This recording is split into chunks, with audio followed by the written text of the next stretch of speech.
AC हा बंद करतो, चालू कर.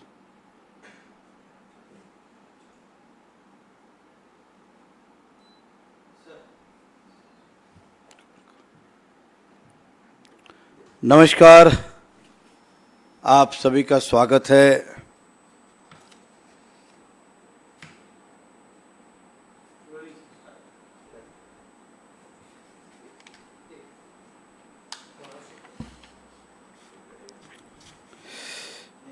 दोस्तों, आप सब जानते हैं आपके 20 तारीख को चुनाव यानी कि परसों मतदान होने जा रहा है और इस मतदान की विशेषता बहुत कुछ है.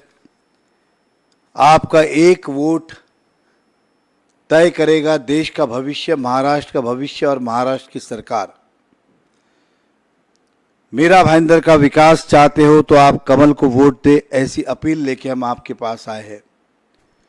पिछले 6 महीने से चुनाव प्रचार शुरू है, बहुत ही जोरों से शुरू है. आज 4 बजे प्रचार प्रसार खत्म हो रहा है, बंद हो रहा है और फिर परसों मतदान. इन प्रचार प्रसार के दौरान कई विरोधक ने आप तक झूठी बातें पहुंचाई, झूठी अफवाहें आप तक पहुंचाई, झूठ को सच बताने का प्रयत्न किया. हम इन बातों का खुलासा नहीं कर पाए, इसलिए आज कुछ बातें आपसे खुलासा करने की आवश्यकता है. 2014 में आपने हमें इस शहर की सेवा करने का मौका दिया था. 14 से 19 तक इस शहर में हमने विधायक बन के काम किया. महाराष्ट्र के मुख्यमंत्री देवेंद्र फडणवीस जी हुए और मीरा भाईंदर ने जब जब जो उनसे मांगा उन्होंने हमेशा इस शहर को दिया. हम जब भी उनके पास कुछ लेके गए कि ये हमारी शहर की ज़रूरत है, उन्होंने कभी ना नहीं कहा. और आज आप शहर जो बदला देख रहे हैं उसके पीछे काफ़ी संघर्ष रहा है, काफ़ी मेहनत रही है. मैं उदाहरण के तौर पे अगर कहूँ कि आज मीरा भाईंदर जो विकसित आपको दिख रहा है तो कितने सारे काम हैं. मैं गिनाऊँ तो रात हो जाए, लेकिन कुछ काम आपको गिनाना चाहूँगा. आप जैसल पार्क का सबवे देखते हो, ईस्ट और वेस्ट का, वो कई सालों से बंद पड़ा था. उसे पूरा करने का काम किसी ने किया तो वो हम ही ने किया. इस शहर में सीमेंट रोड की शुरुआत अगर किसी ने की तो वो हम ही ने की. इस शहर के सारे रोड बड़े किए, चौड़े किए, करने वाले कोई और नहीं, हम ही थे. चाहे भाईंदर ईस्ट स्टेशन हो, भाईंदर वेस्ट हो या मिराट स्टेशन हो, उसके बाहर का ब्यूटिफिकेशन करने वाले हम ही हैं, कोई और नहीं. इस शहर में वसई खाड़ी के ऊपर ब्रिज बनाने वाले भी हम ही हैं. इस शहर में लता मंगेशकर ऑडिटोरियम बनाने वाले भी हम ही हैं, कोई और नहीं. इस शहर के अंदर कमिश्नरेट, ग्रामीण पुलिस जाके कमिश्नर पुलिस आए, सिटी पुलिस आए, ये लाने वाले भी हम ही हैं. इस शहर में तहसील कार्यालय लाने वाले भी हम ही हैं. इस शहर के अंदर सोसाइटी डेप्यूटी रजिस्ट्रार लाने वाले भी हम ही हैं. इस शहर के अंदर कोर्ट की बिल्डिंग निर्माण करने वाले भी हम ही हैं.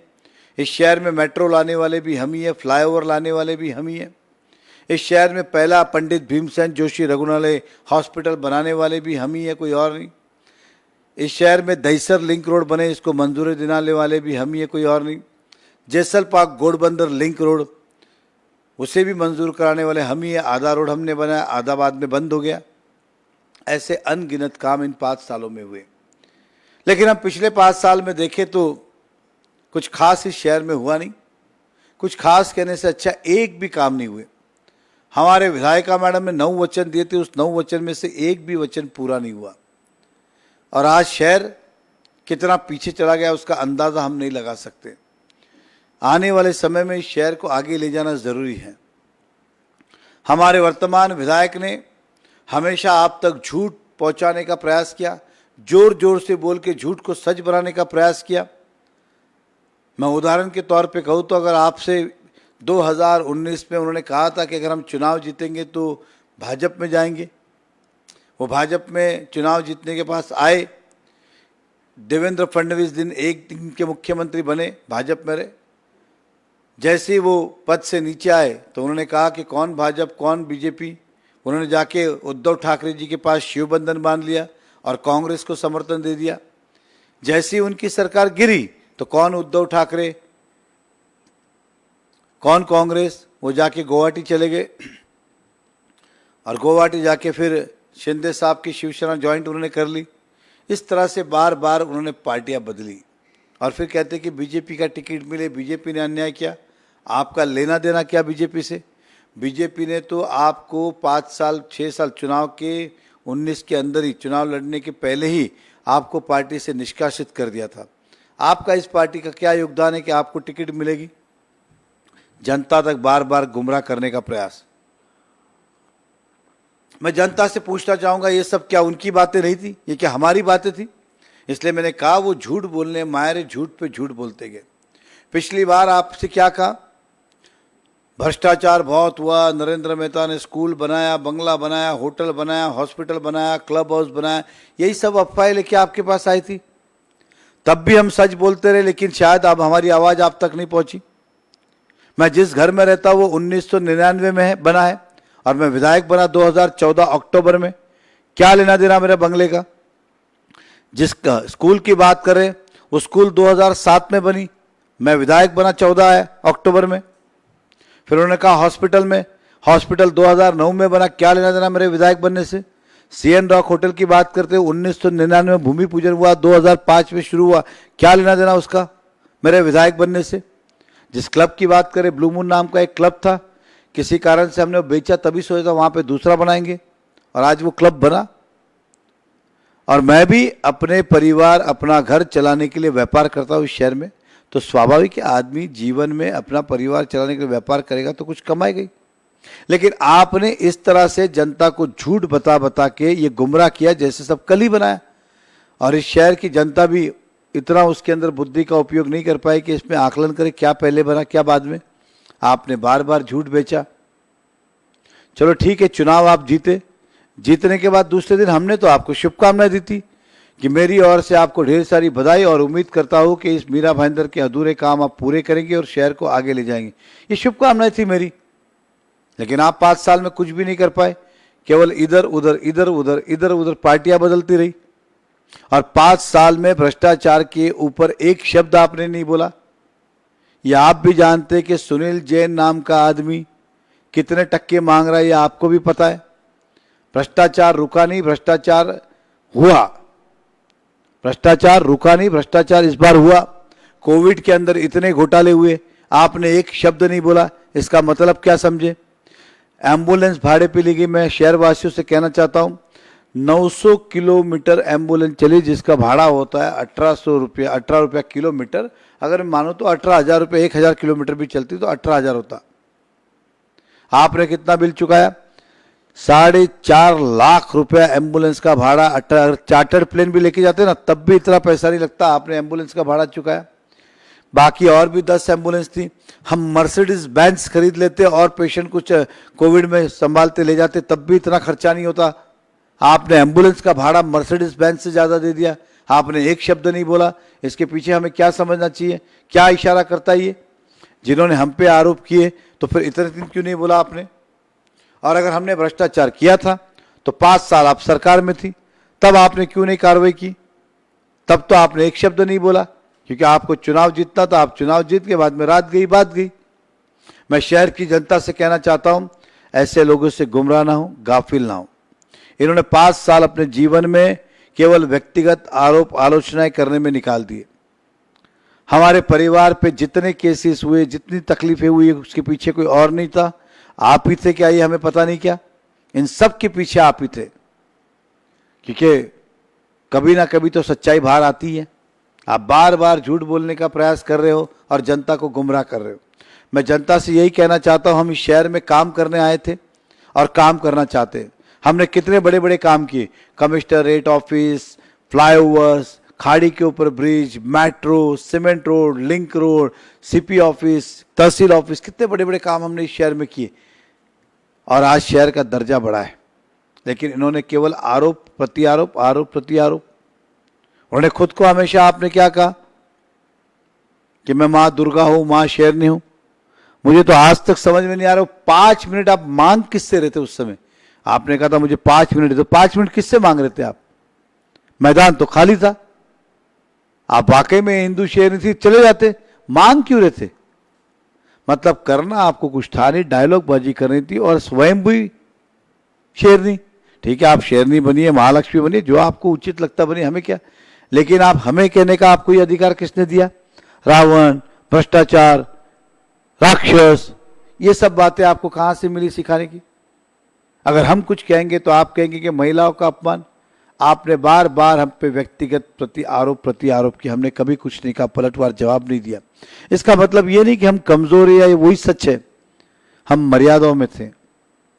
और आपका जन्म जैन कुल में हुआ है, इसलिए मेरी मर्यादा डबल हो जाती है। महिला भी है, जैन कुल में जन्म हुआ है, इसलिए आपको पलट के हम जवाब नहीं दे पाए। दोस्तों, जब कत्ल खाना इस शहर में बन रहा था, कौन लाने वाला था? यही ला रहे थे। आपको बार बार झूठ बोल रहे, हमने बंद कराया। चलो 1 मिनट के लिए मान को बंद आपने कहा, तो लाया कौन था? 4 सितंबर को कत्ल खाना मंजूर होता है, 4 अक्टूबर को इसका टेंडर निकलता है और आपको पता नहीं। ऐसे कैसे हो सकता है? ये मिली जुली सरकार थी जो आपको सब पता था, लेकिन आप चुप थे। लेकिन हमने जब विरोध किया तो आप जागे। हमने विरोध क्या किया कि अगर हम सरकार म्युनिसिपल कॉरपोरेशन के कमिश्नर अगर इस कत्ल खाने को रद्द नहीं करेंगे तो मैं उसी बिल्डिंग से उड़ी मार दूंगा। हम राजनीतिक पार्टी, हमें उन्हें दम देना आता है कि किस तरह से काम किया जाता है। लेकिन आपने क्या कहा उस समय? याद दुखता है, हमारा भी परिवार है, हमारे घर में सुनते। आपने कहा कि कल मरता है तो आज मर, मतलब कल उड़ी मार रहा हो तो आज उड़ी मार, और ऐसी बिल्डिंग से उड़ी मार रहा जाली ना हो। आप मेरे मरनों की दुआएं कर रही थी। ये विधायक को उचित है क्या? अगर आपके बच्चों के बारे में कोई ऐसा बोले तो क्या आप सुन सकते हो क्या? लेकिन आप बोल के निकल जाते हो। किसी की भावनाओं की, आस्थाओं की कोई कदर नहीं है आपके पास। आपने मेरे 8वीं पास होने का भी मजाक उड़ाया। अगर हमारा जीवन आपने जिया होता ना तो शायद आप 5वीं पास नहीं कर पाते, 8वीं छोड़िए। आपको तो चांदी का चम्मच मिला था, जिसके कारण अब बड़ी हुई, पढ़ी लिखी। हमें नहीं मिला वो सौभाग्य।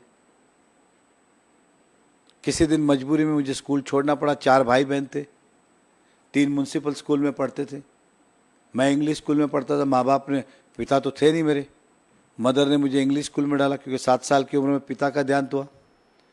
और ये सोच के इंग्लिश स्कूल में डाला कि ये बड़ा होकर कुछ करेगा और बाकी बच्चों को संभालेगा और घर संभालेगा।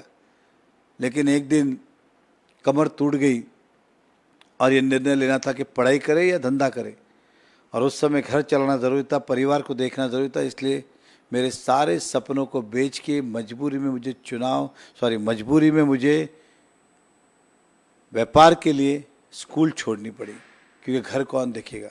लेकिन आपने उसका भी तमाशा बनाया और मेरी मजबूरियों के ऊपर आपने वार किया। बार बार आपने हम पे प्रहार किया। कोई और होता तो आपको बद्दुआएं देता, लेकिन आज भी मैं आपको दुआई दूंगा। आप खुश रहे, स्वस्थ रहे।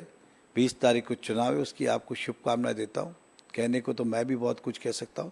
मैं शहर की जनता को यही कहूँगा, हम चुनाव लड़ने आए, ना ही कि हमारे परिवार के ऊपर आपको किसी ने अधिकार दिया है इस प्रकार की आलोचनाएं करे और अपशब्द का प्रयोग करे और मर्यादा के बाहर का प्रयोग करे। यह अधिकार किसी को नहीं है। हम इसलिए तो राजनीतिक क्षेत्र में नहीं आए कि कोई भी कुछ भी बोलेगा। जितने फेसबुक पे चल रहे थे तो क्या हमें नहीं पता है पीछे कौन था? इसके पीछे आप ही थे। पुलिस के पास रिकॉर्ड है। और आईटी में छुपता क्या है? सब मिल जाता है। शहर बहुत छोटा है, कौन क्या करता है सबको पता होता है। मैं इस शहर की जनता से कहना चाहता हूं कि इनसे सावधान रहना चाहिए। हम इस शहर में काम करने आए, ये भलता ही कुछ करने आए। आरोप प्रति आरोप लगा रहे, जिसके ना हाथ है ना पैर है ना एक भी प्रूफ है, लेकिन आरोप पे आरोप, आरोप पे आरोप। आरोप तो मैं भी आप पे लगा सकता हूं। अभी अभी आपकी 50 करोड़ हस्बैंड की कीमत, इनकम 360 करोड़ रुपया हुई। उसका जवाब क्या है? आप कहेंगे उन्हें कमाया। आपके पतिदेव व्यापार करे, कमाए, पैसा बढ़े तो व्यापार, और हम करें तो कुछ और। ये कैसे आकलन हो सकता है? आप दोहरी भूमिका ले रहे। दोहरा मापदंड है आपका। खुद का हुआ तो मेहनत, हमारा हुआ तो भ्रष्टाचार। वाह रे वाह, ये कौन सा न्याय है? आपने हमेशा झूठ पे बोला। चाहे उत्तर भारतीय भवन की बात हो, चाहे जैन भवन की बात हो। जिस स्कूल में आपका जन्म हुआ है जैन समाज में, आपने उनको भी नहीं छोड़ा। 1.5 साल पहले आपने जैन भवन का उद्घाटन हुआ था, क्यों नहीं शुरू हुआ? आपने पिछले 4 सितंबर को आपने वापस भूमि पूजन किया था, क्यों नहीं शुरू हुआ? आप भी जानते हैं कोई एम्यूनिटी स्पेस की जगह म्युनिसिपल कॉरपोरेशन की बिल्डिंग अगर म्युनिसिपल कॉरपोरेशन अपने खर्च से बनाएगी तो वो सभी समाज और सभी जाति धर्म के लिए होगा, किसी एक धर्म के लिए म्युनिसिपल कॉरपोरेशन नहीं बना सकती है। ये आप भी जानते हैं, मैं भी जानता हूँ। लेकिन आप जैन समाज को भी घड़ी घड़ी झूठ पे झूठ बोले जा रहे। मैं जनता से ये बात ये कहना चाहता हूँ कि उन्होंने जितने प्रचार सभा में आरोप किए उसका ना तथ्य है, ना हकीकत है, ना कुछ है, और इसी दम पे ये चुनाव लड़ने जा रहे, ना ऐतिक है। अगर हम जब कहते हैं तो हमारे विजन है, हमारी आइडियोलॉजी है भारतीय जनता पार्टी। हमें क्या करना है, जब मैं कुछ कहता हूं तो उसके पीछे देवेंद्र फडणवीस जी की सोच होती है, उसके पीछे नरेंद्र मोदी जी के विचार होते, तब जाके हम कुछ बात करते। आपकी तो आइडियोलॉजी भी नहीं है, ना सोच है, ना विचार है। मैं और भी जनता से कहना चाहूंगा, जितने भी आरोप लगाए इन्होंने सब बेबुनियाद, हकीकत से कोई लेना देना नहीं। हमारे कांग्रेस के नेता भी वो भी आरोप पे प्रति आरोप लगा रहे, जवाब दो जवाब दो जवाब दो। मैं जनता से कहना चाहता हूं, पिछली बार भी चुनाव में कांग्रेस के मुजफ्फर हुसैन जी खड़े थे। जब हमारे विधायिका मैडम चुनाव जीते तो प्रेस वाले ने उनसे पूछा तो उन्होंने कहा कि मेरा तो टारगेट पूरा हो गया, हम कौन सा जीतने आए थे, हम तो बीजेपी को हराने आए थे। कांग्रेस बीजेपी को हराने आए थे, ये उन्होंने ही कहा। आज भी वही हो रहा है। आज कोई और हराने की कोशिश कर रहा है। हमारे विपक्ष के उम्मीदवार और कांग्रेस के उम्मीदवार दोनों की मिलीजुली बातें, मिलीजुली सरकार है। ये दोनों एक दूसरे के प्रति आरोप नहीं कर रहे, सारा आरोप हम पे ही कर रहे। इससे क्लियर समझता है कि ये दोनों जो है मिले जुले हैं और इनके मन में जो है क्लियर है कि भाजपा नहीं आनी चाहिए, हिंदुत्व की सरकार नहीं आनी चाहिए। वो हिंदू शेरनी की बात करते। एक सेकंड जरा,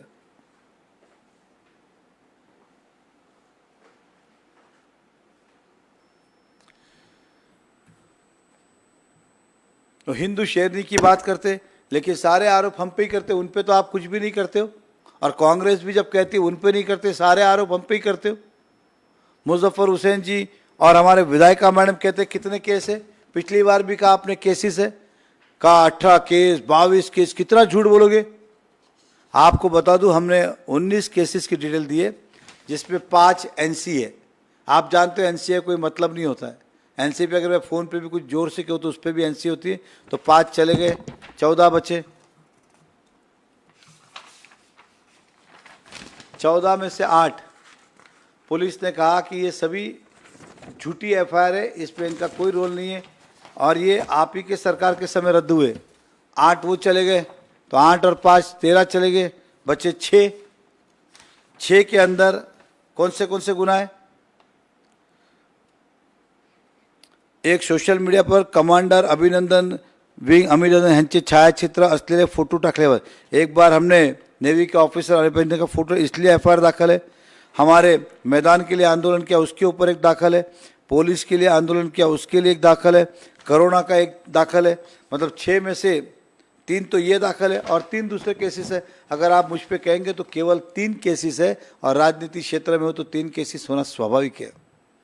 कांग्रेस के नेता के पास केसेस इसलिए नहीं, कभी ये कुछ करते ही नहीं है, या तो इनको जरूरत ही नहीं पड़ती। बीजेपी सारे काम करते तो ये कौन सा आंदोलन करेंगे।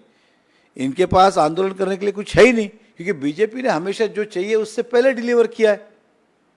ये घर से कभी बाहर निकलते नहीं, हम पे आरोप करते हैं ये भी लग गए भ्रष्टाचार भ्रष्टाचार भ्रष्टाचार। तो मैं हमारे मुजफ्फर हुसैन जी से कहना चाहूँगा, आप तो कह रहे थे कि आपके पिताजी लोटा लेके इस शहर में आए थे, फिर आपके पास इतना माल कहाँ से आया? लंदन में प्रॉपर्टी, वोकार्ड हॉस्पिटल, अस्मिता ग्रुप, ये सब आपके पास है, कहाँ से आया? कितना भ्रष्टाचार किया, इसका हिसाब कौन देगा? इसका हिसाब कौन देगा? फिर आपने कहा कि हमने इतनी राजनीति की, डीपी प्लान का इम्प्लीमेंट किया। मीरा रोड में सबसे ज्यादा अनडेवलप एरिया कोई है, इलीगल एरिया है तो वो है नया नगर। और सभी से ज्यादा तकलीफ कहीं पे होती है, लोन की इसकी ब्लैक लिस्टेड है तो वो है नया नगर, और वो आप ही ने बसाया है। अगर आपके भरोसे शहर होता ना तो पूरा शहर ही ब्लैक लिस्टेड हो गया होता, पूरा शहर इलीगल हो गया होता। ये तो समय पे जनता ने आपको उतार के साइड में रख दिया, नहीं तो आप शहर पूरा इलीगल कर देते, ब्लैक लिस्ट कर देते। नया नगर क्या हमने बसाया क्या? जाके देखिए कभी कितनी इलीगल बिल्डिंग है, छोटी छोटी गलियां है, वहां कल इमरजेंसी में आग लग जाए, कुछ आए तो फायर ब्रिगेड एम्बुलेंस भी नहीं जाएगी, और ये आप ही की देन है। हमें तो इस बात का जवाब दो, आपके पिताजी तो लोटा लेके आए थे, इतना प्रॉपर्टी कहां से आया, इसका जवाब नहीं दोगे। तुमने कमाया, तुमने कुछ किया तो कमाई, हमने किया तो कुछ और। वाह रे वाह, ये चलने वाला नहीं है। और मैं हमारे तभी मीरा भाईंदर के रहवासी और विशेष तौर पर मुस्लिम भाइयों को कहूंगा, ये आपके भी नहीं है, ये आपके भी नहीं है। इन्हें हमने मजबूर किया तो जय श्री राम के नारे लगाने लगे, इन्हें हमने मजबूर किया तो जय श्री राम के नारे लगाने लगे, नया नगर में भगवा उठाने लगे। अब थोड़ा मजबूर हम कर देंगे तो इसी नया नगर में हम राम मंदिर भी ये बना लेंगे। ये नहीं बनाएंगे तो कोई और बनाएगा, लेकिन ये तो उस दिशा पे चल रहे। कल भगवान से शिकायत कर रहे थे आप, भगवान मुझसे गलती हो गई, भगवान मुझसे गलती हो गई, मैं अर्जी लगाना भूल गया, नहीं तो जैन समाज में मेरा जन्म होता। मतलब आप शर्मिंदा हो, मतलब आप शर्मिंदा हो अपने जन्म होने पे। आपको जैन समाज कुल में जन्म लेना था, आप पश्चाताप कर रहे हो, भगवान से अर्जी लगाना भूल गए, कोई बात नहीं। अब आप कह रहे हो कि अगले जन्म सही, काहे के लिए अगले जन्म का इंतजार कर रहे हो? आ जाइए, हम आपको जैन धर्म में परिवर्तन करने के लेके तैयार है। आपको परिवर्तन होके आना है तो स्वागत है, या तो आप बोलिए नहीं मैं तो झूठ बोल रहा था, मुझे कौन सा जैन समाज से प्यार है। हकीकत तो ये, ना आपको हिंदू से प्यार है ना मुसलमान से प्यार है, आपको केवल अपनी राजनीति से प्यार है। एक धर्म एक ईमान तो रखिए।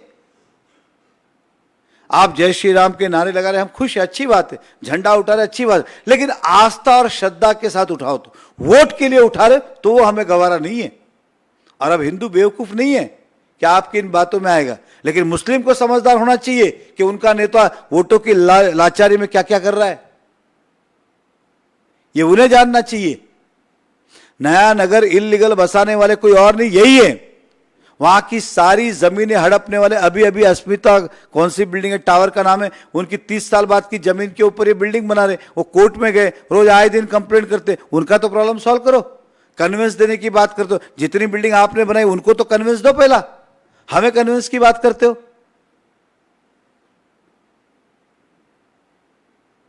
आपके ऊपर हम कितना कुछ है कहने को, लेकिन जवाब दो जवाब दो। अरे क्या जवाब दो, आपके घर के बाहर का सीमेंट रोड भी हम ही बना के आए। कभी बाहर निकल के देखिए, आप जब बंगले के अंदर थे डामर रोड थे, जब बाहर निकला तो सीमेंट रोड बना, ये देने वाले हम ही हैं। 2011 में आप ही थे ना, केंद्र में, महाराष्ट्र में, नगर पालिका में। आपने क्या किया? 2011 में आज से नए पानी के कनेक्शन बंद, आप तो भाग गए थे कनेक्शन बंद करके। 2014 में हम चुन के आए और पहले 29 दिन में मीरा भाईंदर में पानी लेके आए। ये काम आप भी कर सकते थे, लेकिन आप तो भाग गए थे और हमको पूछते जवाब दो जवाब दो जवाब दो। आपने कहा था मेट्रो आएगी तो राजनीति छोड़ देंगे, आई मेट्रो, और डिले हुई तो उसका कारण भी आप हो, उस पाप के भागीदार आप ही हो, क्योंकि आप ही उस समय हमारे विधायक को जिताने के लिए, वोट काटने के लिए आप खड़े थे। अगर वो आज नहीं जीतती तो मैटर शुरू हो गया होता। तो दोषी तो आप दोनों ही हो, हम नहीं है। इसलिए हमसे तो सवाल के जवाब मत मांगिए, दोनों भाई बहन एक दूसरे से मांग लीजिए जवाब।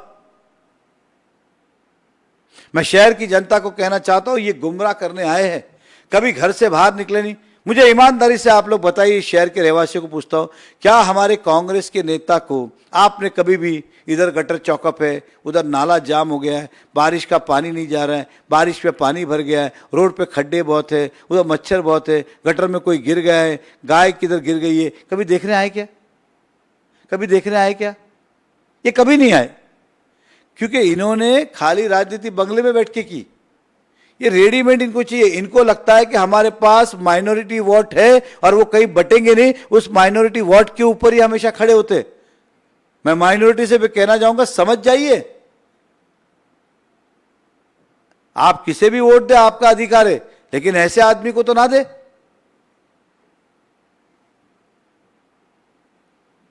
कितना कुछ इनके बारे में कहने के लिए। इतनी दादागिरी नया नगर के अंदर कभी नहीं देखी हमने। कोई कुछ करे तो आप दादागिरी कर लेते हो और फिर जवाब हमसे मांग रहे हो। और हमारी विधायिका मैडम बोलती है इतने केसेस, कभी अपने पति के केसेस देखे आपने? कितने? आपके ससुर पे कितने केसेस देखे क्या? लैंड ग्रैबिंग 420, 467, कभी देखिए जाके घर पे, पता चलेगा। और वो केस आप कैसे भूल सकते? मैं नहीं कहूंगा पब्लिक के सामने, मैंने कहा कि आप जेन और मरे, आपके ससुर पे और आपके पति पे आपने कौन सा केस लगाया था जिसके कारण ये दोनों एंटीसिपेटरी बिल लेके घूम रहे थे? मैं मर्यादा में इसलिए नहीं कहूंगा क्योंकि मैं किसी के चारित्र पे बात नहीं करता हूं। आपने तो अपने ससुर को भी नहीं छोड़ा, तो हमें क्या छोड़ोगे आप? और आप हम पे आरोप लगा रहे। अपने घर पे देखिए ना कितने केसेस है। आपके पास रोल्स रॉयस कैसे आई? रोल्स रॉयस आपके पास कैसे आई? आप तो भाईंदर वेस्ट में आकाशगंगा बिल्डिंग में रहते थे। आप रोल्स रॉयस इस देश की सबसे महंगी गाड़ी में घूम रहे हो, आप उसका जवाब दो। मैं शहर की जनता से कहना चाहूंगा, हम तो 5 साल आए तो दिन रात काम किया और आगे भी काम करने की इच्छा रखते। इन्होंने केवल बातें की, फंसाने की बात की, जनता को गुमराह करने की बात की। आज हमारे कांग्रेस के नेता काम की बात छोड़ के कभी शंकर जी का अभिषेक कर रहे, कभी गणेश जी की आरती कर रहे, कभी माँ दुर्गा की पूजा कर रहे, कभी गाय को घास खिला रहे। अच्छी बात है, हम कोई उससे अनादर नहीं मानते। किसी भी देवी देवता का आदर करना अच्छी बात है, लेकिन अगर मन से करे तो, वोट के लिए करे तो उस पर हमारा आक्षेप है। आज भी हमारे सैयद हुसैन साहब सर पे तिलक लगाने से कतराते। हिंदू परंपरा रीति रिवाज के अंदर भगवान की पूजा करने के पहले मस्तक पे तिलक लगाया जाता है, उसी के बाद भगवान की पूजा होती है। आप तो हाथ पे लगवाते हो। इससे स्पष्ट होता है ना हमारी आस्था से कुछ लेना देना है, ना ही हमारे धर्म से कुछ लेना देना है। मंदिर जाके खाली वोट जमा करने की राजनीति आप कर रहे हो।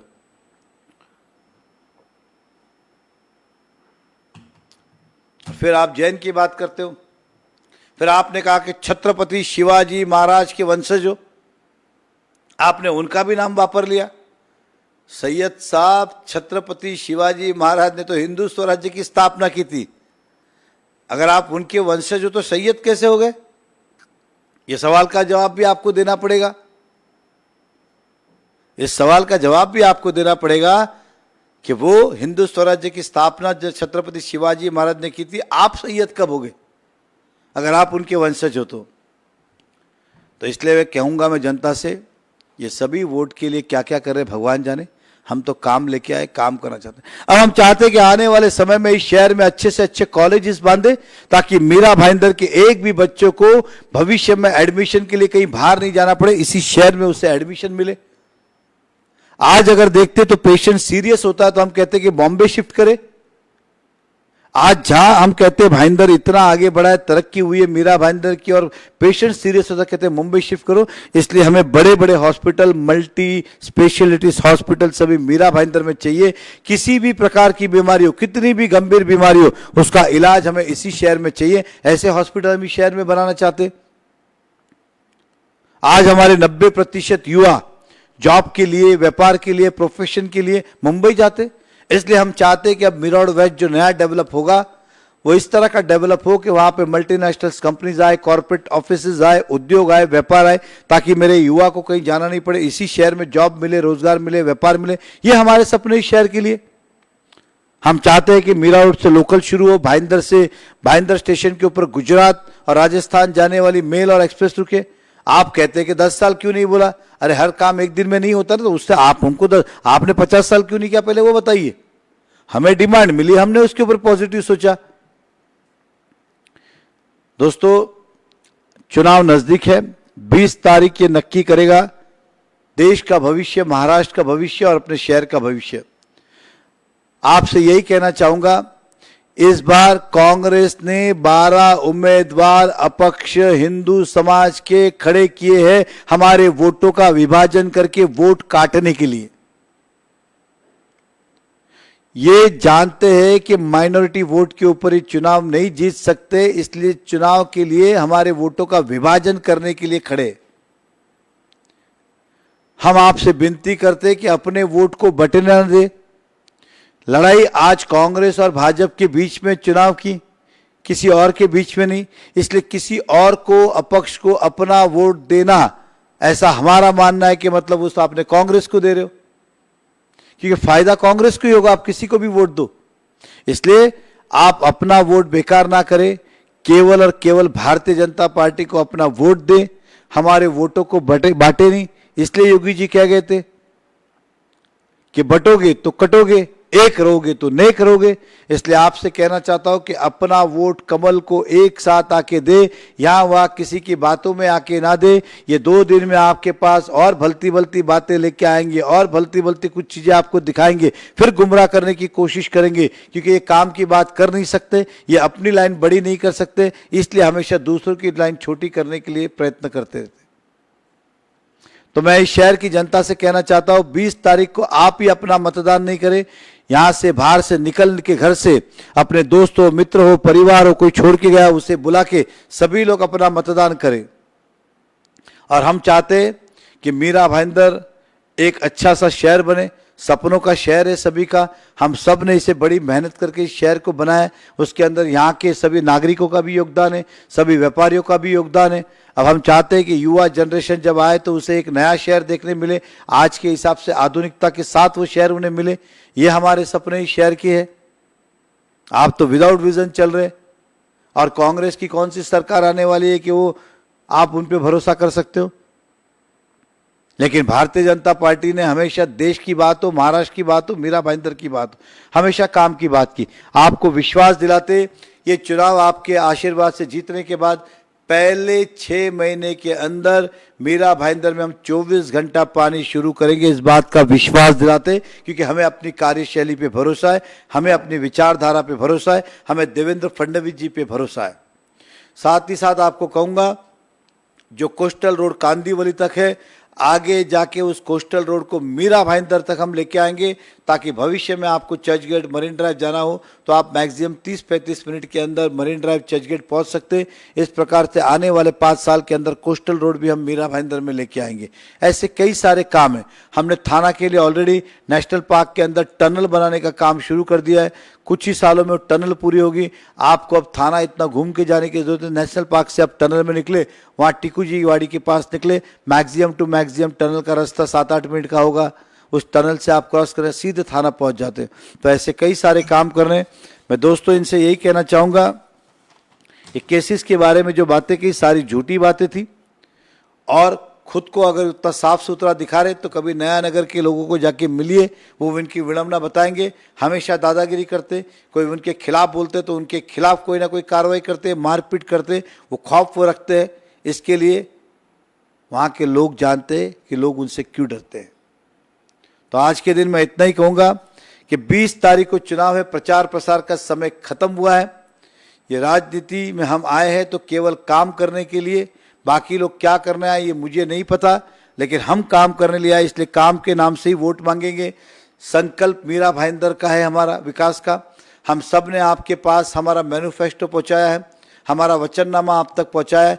पिछले चुनाव के वचननामा 2014 के उम्मीद से ज़्यादा, मतलब वचननामा तो पूरा किया, एक्स्ट्रा डिलीवरी दी। इस बार हमारे 45 मुद्दों का वचननामा है। हम आपको विश्वास दिलाते एक एक करके सारे वचन जितने हमने दिए वो पूरे करेंगे और इस शहर को प्रगतिशील करेंगे। मैं आपसे इतना ही कहना चाहूँगा, यहाँ वहाँ की बातों में नहीं आए, किसी लालच में न जाए, अपना मत का सही उपयोग करे, कमल का बटन दबाए और देश के प्रधानमंत्री नरेंद्र मोदी जी का साथ दे और देश का भविष्य उज्जवल बनाए, कमल का बटन दबा के। मैं फिर एक बार सभी तमाम कार्यकर्ताओं को, इस शहर के नागरिकों को दिल से धन्यवाद व्यक्त करता हूं कि आपने इतनी सारी चुनाव सभा में, अलग अलग बैठकों में आपने हमारा साथ दिया, समर्थन दिया, विश्वास दिया। हम इतना ही कहेंगे कि आने वाले समय में ये विश्वास आपका टूटने नहीं देंगे। जो भी बातें आपने इस शहर के विकास के लिए हमारे सामने रखी वो सारी हमने डायरी में लिखी हुई है। आने वाले समय में धीरे धीरे जो भी आपने शिकायतें की है उसे भी हम खत्म करेंगे और एक अच्छा शहर बनाना चाहते हैं। इस चुनाव प्रचार के दौरान किसी का भी हमारे कारण मन दुखा हो, किसी को भी ठेस लगी हो, किसी समाज को आहट पहुंची हो, किसी महापुरुषों को अगर कुछ ठेस पहुंची हमारे भाषण से, तो हम दोनों हाथ जोड़ के क्षमा याचना करते। हमारा उद्देश्य केवल इतना ही था कि हमारी बातें जनता तक पहुंचाना, और किसी भी व्यक्ति को या किसी भी नेता को हमारी बातों से ठेस पहुंची हो तो उसके लिए भी क्षमा याचना करते, क्योंकि हम इस शहर में काम करने आए, नहीं कि आरोप प्रति आरोप करना है। लेकिन जो सच है वो आपको भी बताना चाहिए और हमें भी बताना चाहिए। इस बात से हम भी मानते और आप भी मानते होंगे। इसलिए सच क्या है वो भी आपको हमने बताया। कहने को बहुत कुछ है और भी बताने को बहुत कुछ है, लेकिन समय का कमतरता है। हमारे नेता यहाँ के पूछते टोल क्यों नहीं हटाया, टोल लगाया किसने थे पहले, ये भी देखिए। बस इतना ही कहूँगा और उम्मीद करता हूं कि 20 तारीख को इस शहर का भी आप इतिहास लिखेंगे, इस शहर का भी आप भविष्य बनाएंगे और इस देश का भी भविष्य आप बनाएंगे, ऐसी कामना करता हूं। 20 तारीख को सुबह जल्दी उठे, अपना अपना मतदान करे, 100% 100% वोटिंग करे और कमल को करे, ऐसी आपसे कामना करता हूं। मैं फिर एक बार सभी को धन्यवाद देता हूं और जितने भी उम्मीदवार इस चुनाव में खड़े उन्हें भी हम शुभकामना देते हैं। 17 उम्मीदवार है, 17 के 17 उम्मीदवारों को हमारी ओर से शुभकामनाएं। जनता अब निर्णय लेगी कि उन्हें किस व्यक्ति को चुनना है, कौन सी पार्टी को चुनना है, और हमें विश्वास है जनता के सामने सभी ने अपनी अपनी बातें रखी, हमने भी अपनी बात रखी, दमखम के साथ रखी, आत्मविश्वास के साथ रखी, सच के साथ रखी और मोदी जी के और देवेंद्र जी के इरादों के साथ रखी। हमें विश्वास है कि आप कमल को चुनेंगे और इस देश का भविष्य उज्जवल बनाएंगे। धन्यवाद। जय हिंद, जय महाराष्ट्र, जय श्री राम, जय जय श्री राम, जय श्री राम, जय जय श्री राम। भारत माता की जय। वंदे मातरम, वंदे मातरम। धन्यवाद।